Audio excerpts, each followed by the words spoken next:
Mm-hmm.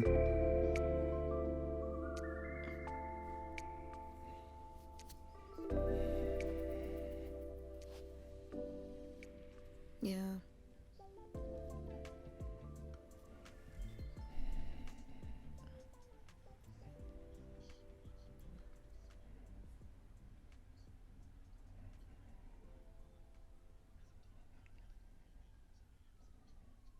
Mm.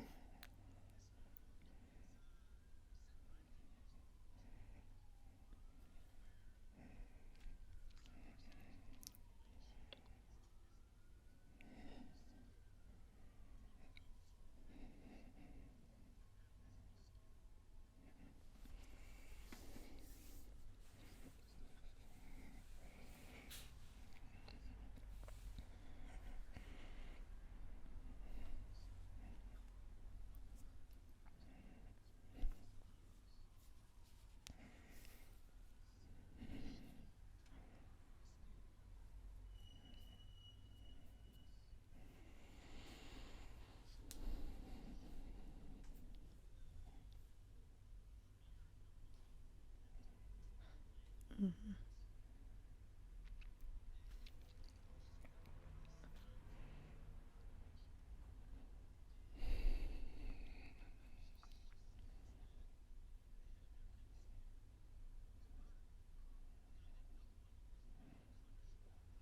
Right. Hmm.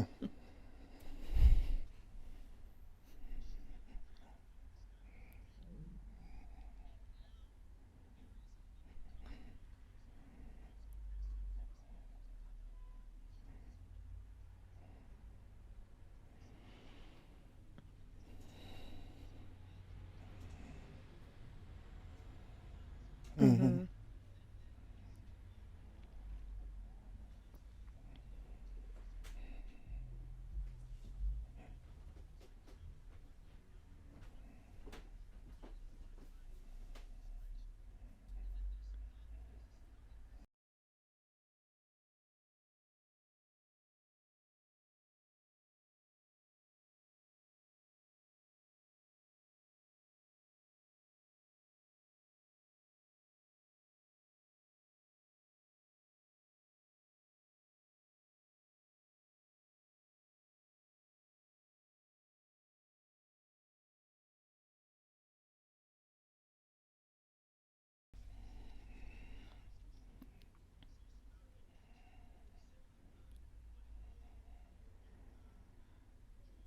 Mm. Mm-hmm. Again, another book where Mateo will trigger me.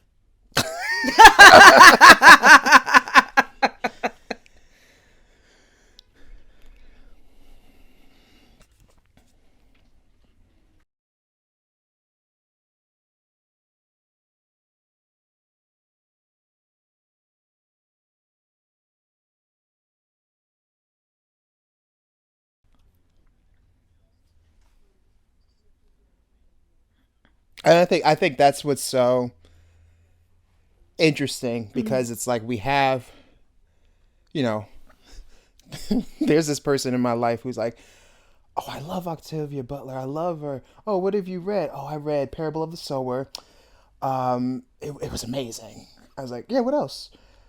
I actually haven't read anything else of hers. I'm like, okay, so, but anyway, said that to But you love say, her so much. but said that to say because I do believe that Octavia Butler is along the alignment with prophetic Yeah, she is a intuition. prophet. Well, she was a prophet, excuse me. So, with that said, it was interesting to see how a lot of the things that the Sower incomplete trilogy, duology, if you Mm-hmm. will, created, or parable series rather, created, was reaching into the future, but it was definitely born standing on something that is here and Mm-hmm. present now. So it is interesting when we think about progressivist thought and, Mm. anti-racism and all these other things that we love to discuss, but then at the same time, and I, of course, I haven't read this Great Hemisphere yet, but knowing that you are standing on whatever ground you're standing on, creating a book that is set 500 years in the future, and it can be anything because it's 500 years into a space where we have no access to right now, but we see how it could be cooked. At least we Mm-hmm. see the ingredients of what that world Right. could be, and it's like it can be an amazing story one way or another. It could be set 100, 500 Mm-hmm. ways, and I mean, gender, sex, whatever could not be a thing or what have you, but it also could be what it sounds like is just a different approach to it, where visible versus invisible. From that, I already hear classism. I already hear Mm-hmm. Racism. racism. I hear things that are like in my today 2023 mind will spin and put on there. Yep. And so that's what's exciting about like how will you, and you might not be able to say anything on this because it's coming and I get it, but it's like that hearing what you said just puts in my mind like how much is my mind wrapped around where we are today, that in 25, 23, I feel like the issues will still be here, just using different words. Yep. I You know agree what I too. mean? It's wild.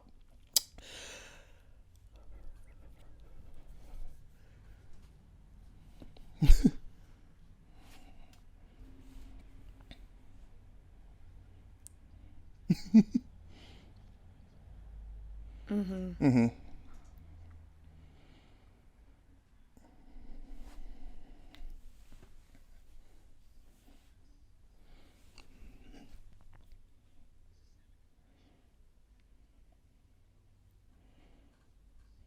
Mm-hmm. Yeah. Mm-hmm. I love it. I love it. Yeah, because how many people would love to make us invisible? Yikes. Jinkies. um so just for you personally, what are some of the ritualistic practices or routines that you get into when you're writing? Like what are like how do you protect that space for yourself as a writer?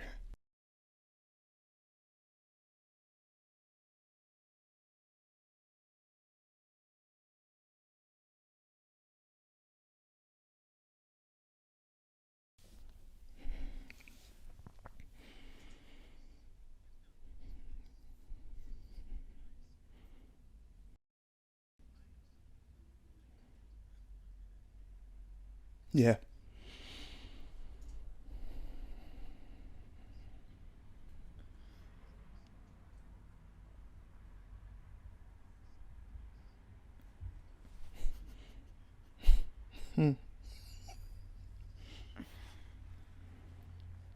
Mm-hmm.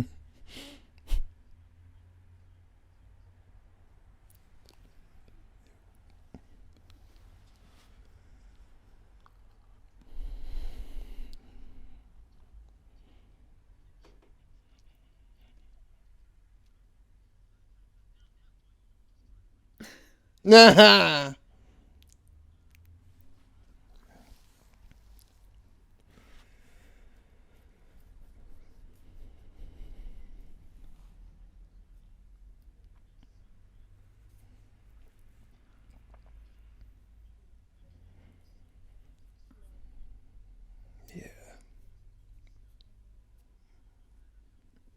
Mm.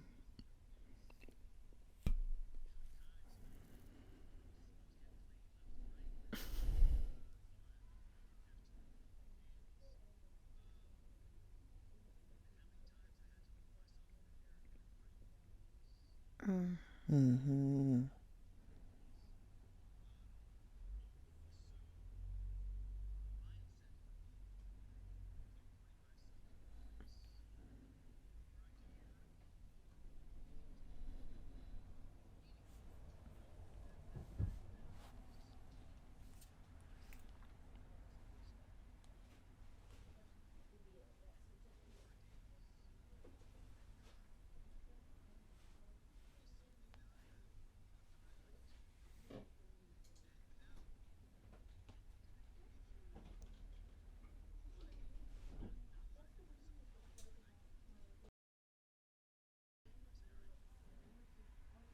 Mm-hmm.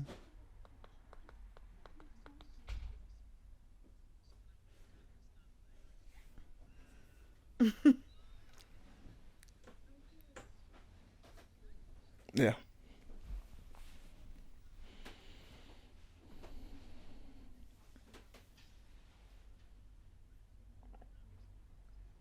Hmm.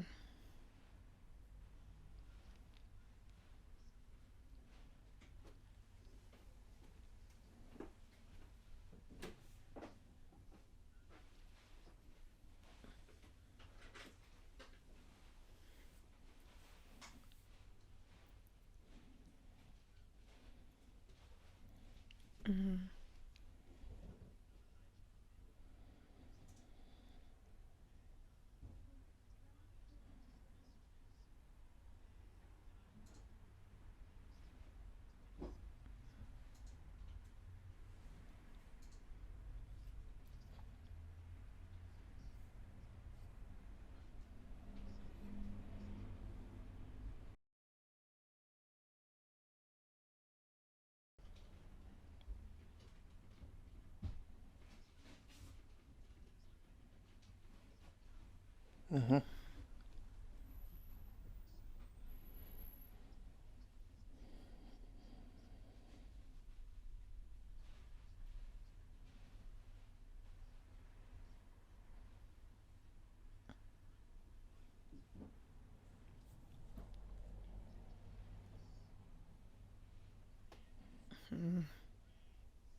Mm. Mm.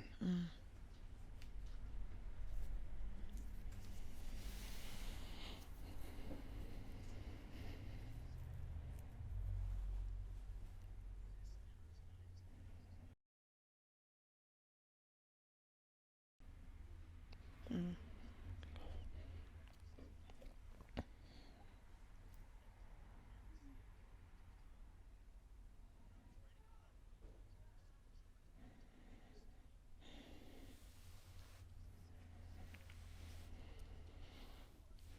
Yeah.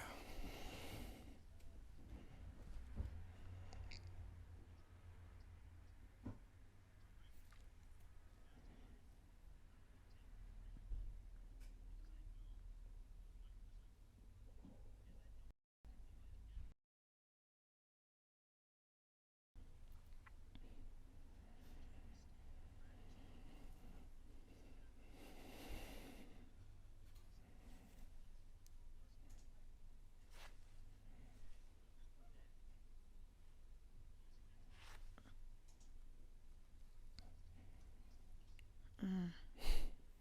That's a ministry. I just, yeah. Oof. Wow. I hate that gratitude has become a buzzword because I completely agree with that. Yeah. It has become a buzzword and people are saying it because it's one of those things that you say to be Yeah, what the Pilates mom or say. whatever, you know, and it's just like, but it's so necessary and so the thing. Mm-hmm. Um, we should, yeah.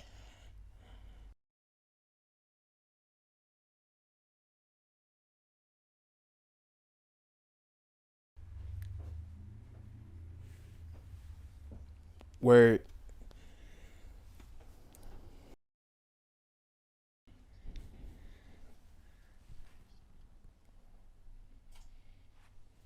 oh, this is a,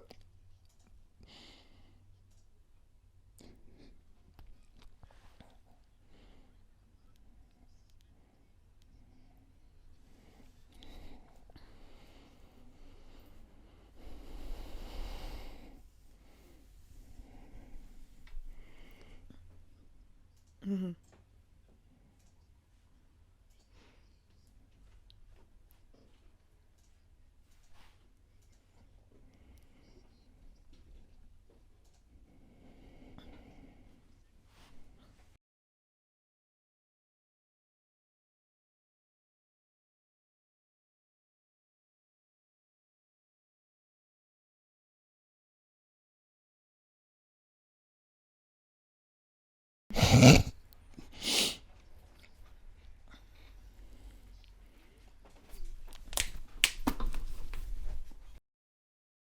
My language. It's okay.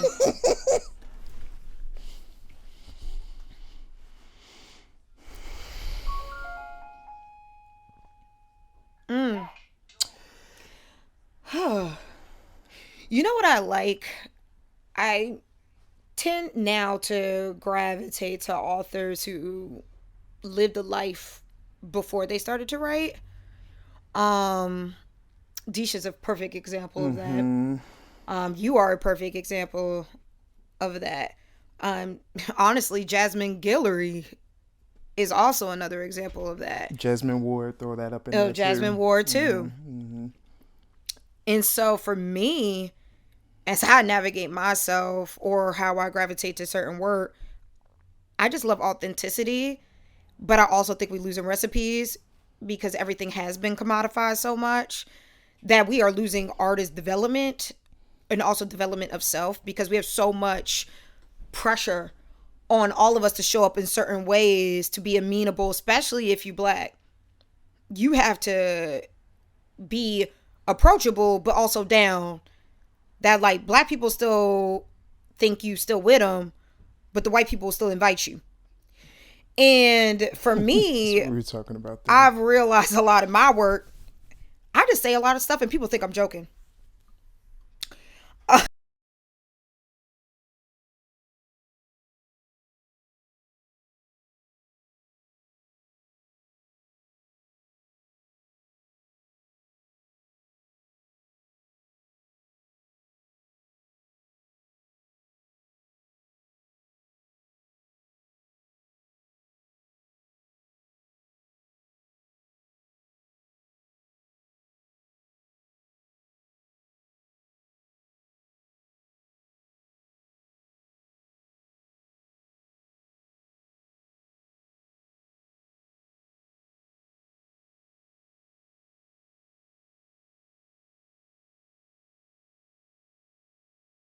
Often. Sometimes I do social media cleanses. Sometimes I just Yes. turn off my phone and just be like, y'all can't get to me. No one's dead, dying, or bleeding right now. I can't. I'm not a doctor. I'm not going to keep trying to save you. Or also, like, if something falls apart and it wasn't my job, that's okay. And that's been tough. Yeah, yeah, yeah, yeah, yeah, yeah. Come on, Brandon. It's wild because I definitely want to kind of do an episode on this one day because I am still so as an artist, as a theater artist, you know, who started out with acting, it's my job to step out of my shoes and into someone else's while finding the glimmer of myself that I can bring to this story and this performance. Right? Performance, first off. Then as a writer, playwright, whatever, it's like, you know, I'm creating the world. I'm creating a world that is reflective of the world that I go through often. So there's that. As a director, I'm finding many ways to tell several stories within one story. So I have to be nuanced in that regard. So theater has taught me a lot of different ways of attaching and detaching. Period, actually. Not just art, but period. But then I got to go to our good friend, Mr. West, who taught me a very interesting lesson in how just because you grow up listening to somebody's music and just because you have very specific ties to specific albums or specific songs, just because this person showed up in a way that is personal to you but could be nothing to anybody else, does not mean that it is generally defining. It doesn't have to mean it has to be specifically defining. It can be something that I stood in and I loved and I support and I'm with and I'm for, and that has definitely nurtured and grown me, because I still go back and listen to Late Registration because I sometimes want to feel a certain nostalgia. I also sometimes really want to do some lyricism studying, like some reading up of the bars, right? So, in short, for me, I think I'm just able to attach and detach the artist from the art, the author from the writer, all these things, while simultaneously um, knowing, again, that authenticity is a big part of what allows me to even approach the artwork these days. Like, I just read, oh God, another amazing book, Yellowface by Yes. Rebecca Kuang. And the whole story there is about how this white woman stole this Asian woman's identity and published under that white woman's identity. And she had just enough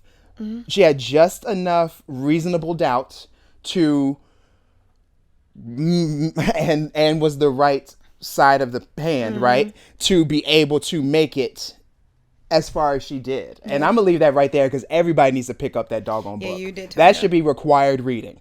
But anyway, that it just taught me how we can write on things like this and we can talk about things like this and still like I can attach myself to Rebecca's book Yellowface. I would never attach myself to anything that Juniper Song, the character in that book, wrote ever. And you have to read the book in order to know why I feel that way. And so it's like it's kind of it's there's no general one answer. I kind of have, again, tools that have taught me from a young age in terms of getting into the role and then stepping away from it. Analytical thought, disappointments, iconism failing me, and then I realized, oh, this is why I don't have false gods. Like, all these things have taught me, listen, Not false gods now. you know what I mean? It's like all these things that have taught me, like, how did I feel about the experience I had? Go with that. Yeah. So I will not look up to Kanye the way that once upon a time I did as a youth, as a young boy. Yeah. But I will probably listen to Late Registration for the rest of my life. I probably will. And that's a hard place for me because it's like I'm still, and here's the first off, I don't have to give him the streaming rates. I have the CD, I have the vinyl, I have all these things. I definitely have the vinyl. I was such a stan once upon a time. Yeah. Right? But like, and now it's like, again, it's like there are certain nuances that came from my attachment to Late Registration that are still in my life. And I can't get away from them sometimes. That work is harder. Yeah. But it's easy for me to be like, and then today in news, Mr. Kanye West, click, Yeah. swipe, bye, forget it, trash, shut up. Like, I don't care, you know what I mean? So, Yeah. I don't know. I think that's just where I am with it, in short. Me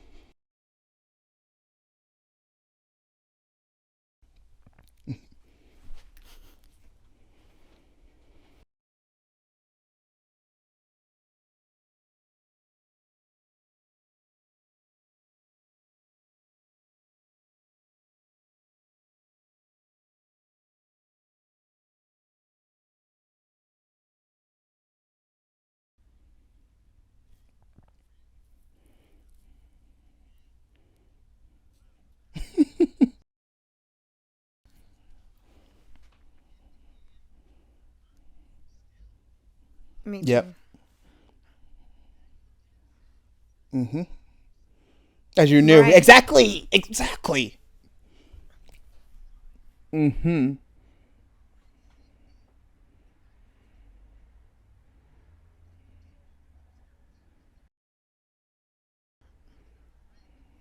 Mm-hmm.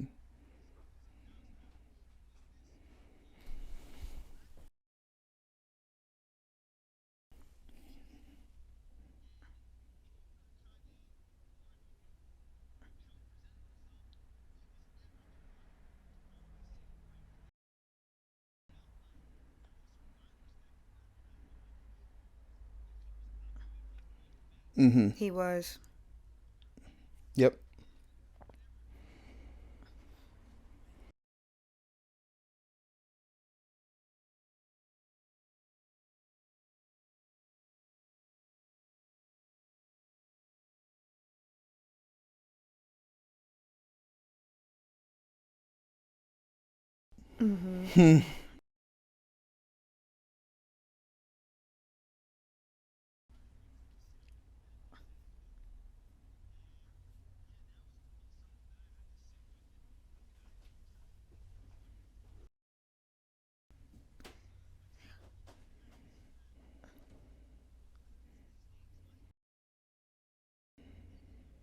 Mm-hmm.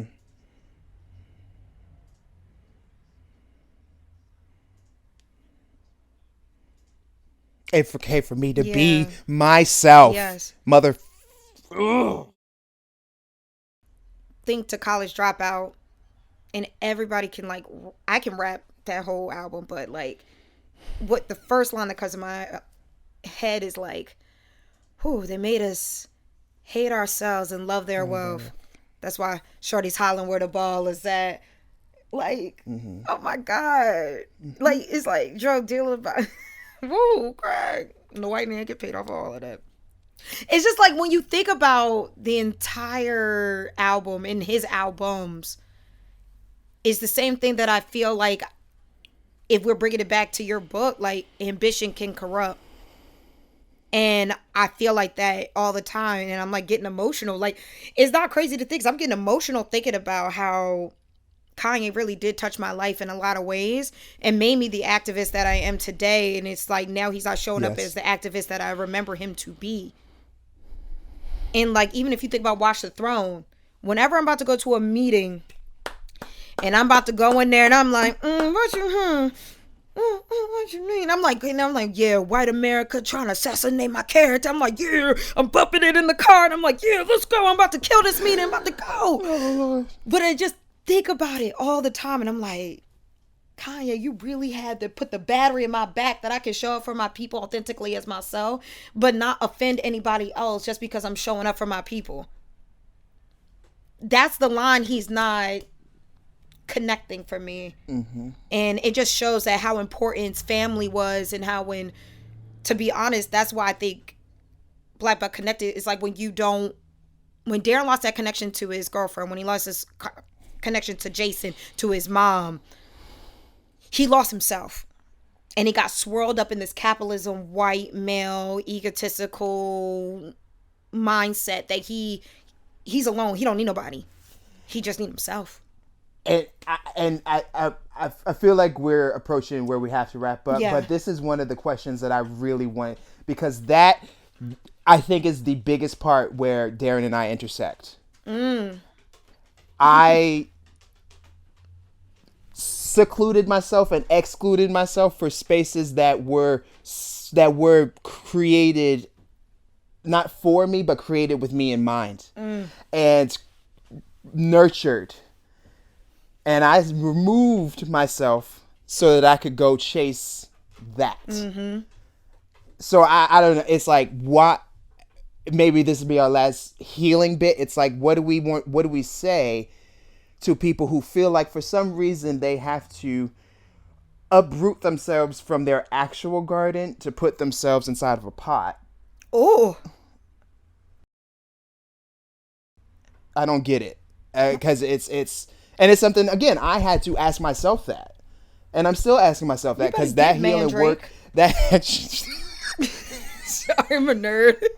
I'm a blurred. because I'm still healing and working on various aspects of that myself. Like I felt like I had to remove myself from all situations just to get out of one.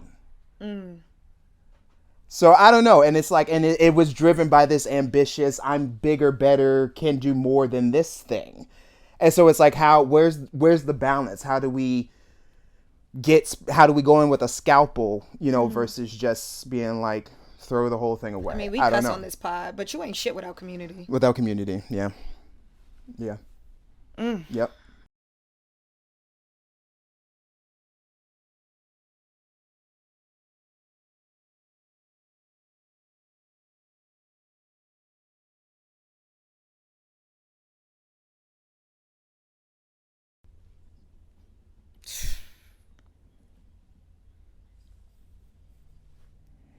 Yes.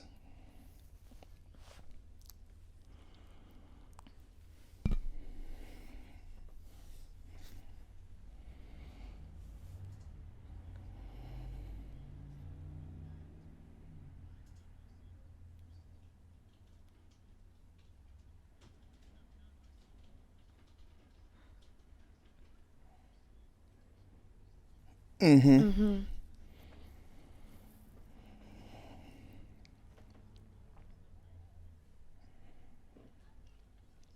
wasn't the same.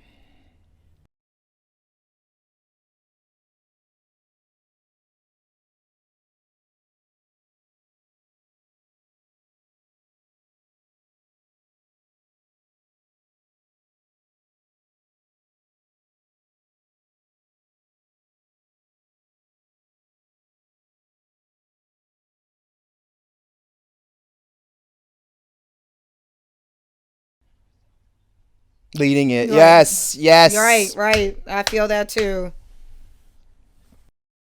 Yes. Mm-hmm. Right. Right.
Mm-hmm.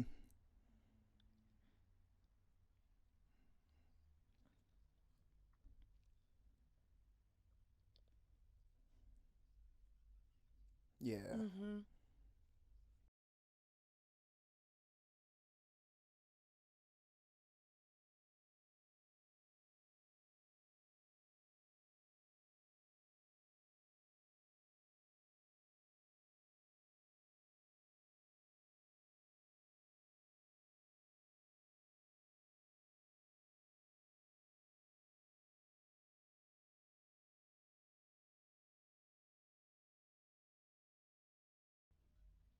Yeah.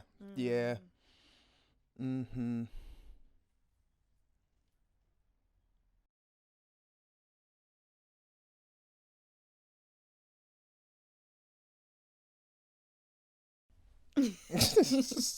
Yeah. Yeah. Word.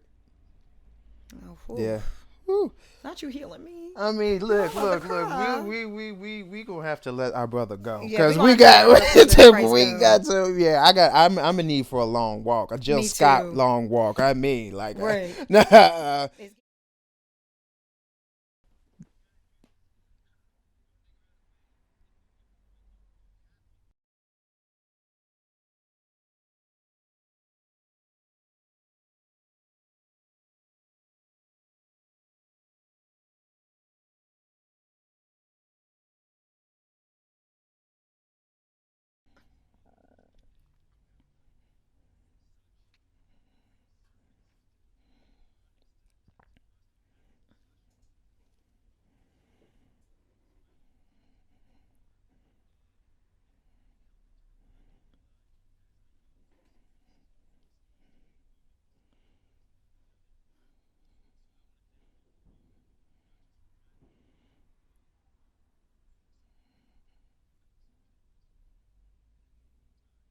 No, thank you for your vulnerability and yeah. agreeing and answering Brandon's email. We're definitely going to do it again when you're in person Oh, because 100. a train ride is just right there. I mean, And we're listen. going to take you to all our spots. I mean, like our Lord Jesus, exactly. Yeah, no, we definitely, we got ways we can work that out too, for sure. Mm-hmm. So, but it is, it really like, everybody, please, remember that here at Charm City Books, we have plenty of copies of Black Buck available.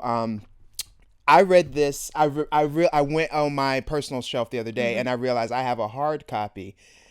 Um, and I think I remember finding my hard copy. I could be wrong. I could have gotten it here, but I think I found my hard copy in a free little library somewhere, and so I got it based off of a whim like that, and I read it, and then my world flipped. Like, or not Right. my world flipped. Well, actually, you know what? Because you've used this. Um, my mirror, it reflected. There was a mirror held up to me. It reflected my world, Come on, and I Christina was like, you know what Aguilera. I mean? It's like I'm getting off this Reflections. podcast with you. Okay, I'm sorry. My bad, my It's bad. like, you gonna I'm have a to find a new clown. co-host. I love it. Um, Yes, thank you all. That's another great episode of our great show, But Make It Books, the podcast. We really appreciate again Mateo joining us for this chat to discuss Black Buck. This Great Hemisphere launches in the summer, and there will be more information. Please follow him on all his pages. Please follow us on all our pages.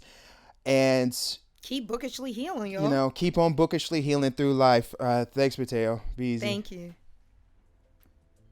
Be easy.